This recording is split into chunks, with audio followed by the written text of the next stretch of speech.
There is one word Jesus spoke that can change how you walk into 2026. Most of us miss what it really means. Hey there, I trust you've had a wonderful Christmas and you're looking forward to everything God has in store for you in 2026.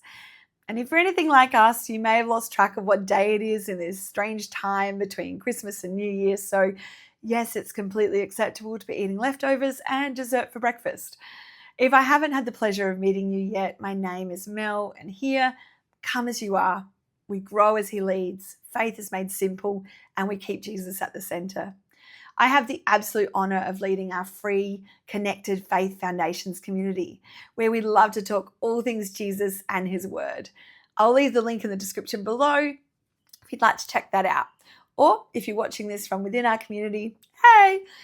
Now, if you've spent even a moment with me, you'll know I'm hyperlexic. I not only love to use a lot of words, but I've deeply valued words and language since I was very young. I've been a teacher for more than 25 years in different capacities, so words are tools I pay close attention to, particularly when I need to know what to say, when, and how to say it. I don't know about your experience or your story, but I'm acutely aware of the power that words carry. Words can build confidence. They can offer hope. They can help someone feel seen and understood. They can communicate love, acceptance, security, and significance.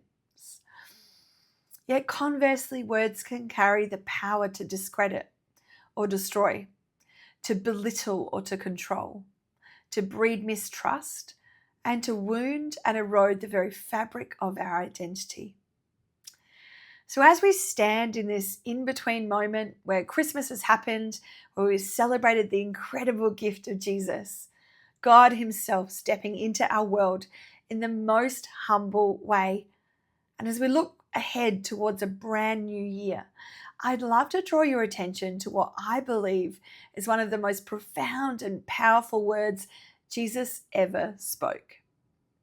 In John 19, starting at verse 30, we read, Jesus knew that his mission was now finished, and to fulfill scripture, he said, I am thirsty. A jar of sour wine was sitting there, so they soaked a sponge in it, put it on a hyssop branch, and held it up to his lips. When Jesus had tasted it, he said, it is finished. Then he bowed his head and gave up his spirit. There from the cross, with his last breath, Jesus didn't cry out in defeat. He declared in triumph, it is finished. Tetelestai. Now, it's been a hot minute. It's about 20 years since I was at Bible college, so my ancient Greek is a little rusty, but this is one of the most profound and beautiful words in the ancient Greek language. Now, remember, this is the same God who created life with his words. His words spoke the world into being. His words shaped reality. His words invited us into relationship with him. And the enemy? He didn't come with weapons. He came with twisted words. Did God really say? His words sowed doubt, confusion, and mistrust. And ever since, the enemy's been trying to make us question whether God's words are really enough and whether they could be trusted.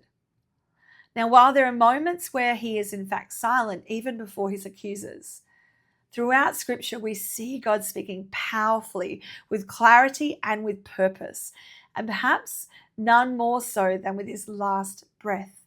Jesus declared that most wonderful of words, Tetelestai, not as a cry of exhaustion, but a shout of completion. It is finished. Not almost done, finished. Yet we need to pause here, as finished is a word we use all the time, and I suspect that we rarely mean it the way Jesus did. I mean, have you ever said, I've finished cleaning the house, only for it to be messy straight away? Or you finished washing to find that one sock. Or you've asked your children if they've finished their homework to find 900,000 things they didn't do. Or perhaps you've had dinner with kids or teenagers. This year, my youngest turned 16, the same day as one of his district basketball teammates.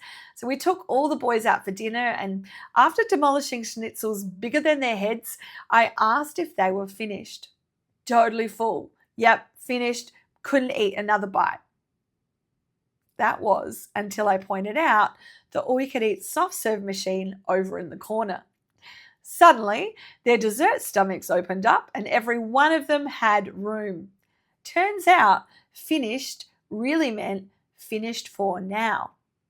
I was finished, but now there's room for more.